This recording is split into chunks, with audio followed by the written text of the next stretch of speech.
Hi, I'm Brittany with WTI, and I think it's important to play games that make your brain work. So I really like the Mattel Games Blink card game. We got this for my niece. We wanted to make sure that we played games that actually trained her to use different cognitive abilities, and this does such a great job. It's like the card game Speed, but it uses shapes, color, and number.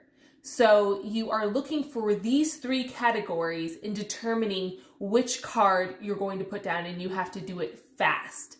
So you split the deck between however many players you have. You have 3 cards in your hand, and you have 1 card face down between all the players.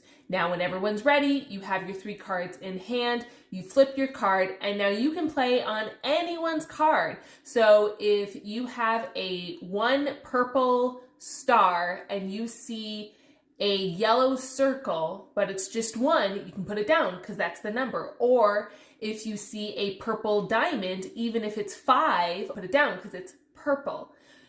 And last, if you have 5 green stars, you can put that again down because even though it's not the same color or number, it is the same shape. So you have to do all of this. You have to remember all of these categories at the same time and move as fast as you can to get rid of your deck or pile of cards. It really does a great workout for your mind. It is a great game. It's an easy thing to store, take out, play. Everyone has a good time with it, whether you're fast or slow. So it's a lot of fun for families, for friends. I think it's a great thing to just have in your game bin, and that's my point of view.